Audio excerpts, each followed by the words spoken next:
Bismillahirrahmanirrahim. Assalamu alaikum. Hope all of you will be fine. Lecture number 3, Computer Science and Entrepreneurship, grade 8th and 9th. बेटे ये previous lecture में हमने page number 2 पे 2 definitions की थी। System और information system के बारे में हमने पढ़ा था। Students will be able to know about basic concepts of system, define objectives and define components. System simple भी हो सकता है और कॉम्प्लेक्स भी हो सकता है। सिंपल से मुराद जैसे एक थर्मोस्टेट है और कॉम्प्लेक्स से मुराद है जैसे ह्यूमन बॉडी का स्ट्रक्चर है। तो हमारा जो सिस्टम है ह्यूमन बॉडी का, उसका एक अपना स्ट्रक्चर है, इसके अपने कंपोनेंट्स हैं। अल्लाह ताला ने जिस तरह से इसको तख्लीक किया, इसके अंदर जितने भी कंपोनेंट्स हैं वो मिलजुल कर काम कर रहे हैं, तो ये ह्यूमन बॉडी का सिस्टम बनता है। बेसिकली सिस्टम के 4 कॉन्सेप्ट्स हैं।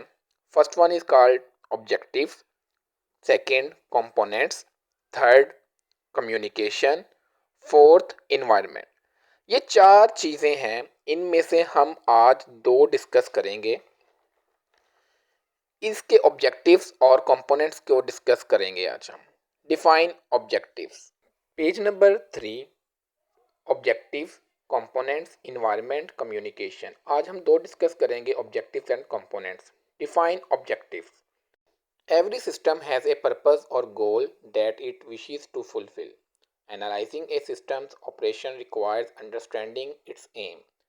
This insight improves the efficiency of the present system. अगर हम ऑब्जेक्टिव्स की बात करें तो इससे क्या मुराद है? गोल या इसका मकसद।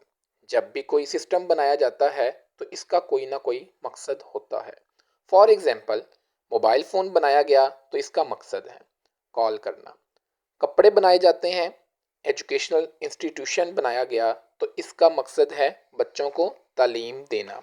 तो हर सिस्टम का कोई ना कोई गोल होता है, कोई मकसद होता है। इसके बाद है बेटा define components. Components are the building blocks of any system. Each component plays a specific role and contributes to the overall functionality of the system. Understanding the role of each component of the system is essential to understand how the entire system work. अब इसके बाद system के components आ जाते हैं, तो ये simple है। तो मैंने आपको पहले बताया है कि सिस्टम के कंपोनेंट्स कौन कौन से होते हैं। सिस्टम को बनाने के लिए जो भी अज्जा चाहिए, जो मिलजुल कर काम करते हैं, उन्हीं को इसका कंपोनेंट कहते हैं। फॉर एग्जांपल, इसकी बेस्ट एग्जांपल है कंप्यूटर सिस्टम। अगर हम कंप्यूटर सिस्टम की बात करें तो जिसमें हमारा लैपटॉप या कोई हमारा पीसी आ जाता है, तो इसके अंदर जितने भी कंपोनेंट्स लगे हैं, इसका सीपीयू है, रैम है, रोम है, इनपुट डिवाइसेस हैं, आउटपुट डिवाइसेस हैं, और इसके अंदर जितने लगे कंपोनेंट्स हैं या बाहर लगे हुए जितने कंपोनेंट्स हैं, इनपुट डिवाइसेस, आउटपुट डिवाइसेस वगैरह, ये सारे के सारे उसके कंपोनेंट्स हैं। तो ये कंपोनेंट्स मिलते हैं तो ही ऑब्जेक्टिव पूरा होता है। ये कंपोनेंट्स मिलकर काम करते हैं तो ही इसका गोल कंप्लीट होता है। बेटा आज हमने ये पेज नंबर 3 पे डेफिनेशन पढ़ी है ऑब्जेक्टिव और कंपोनेंट्स। मैंने आपको निशान लगा दिए हैं, आपने रजिस्टर के ऊपर ये 2 डेफिनेशन लिख लेनी है और याद भी करनी है। Homework, learn and write definition on register. Thank you students, अल्लाह हाफिज़।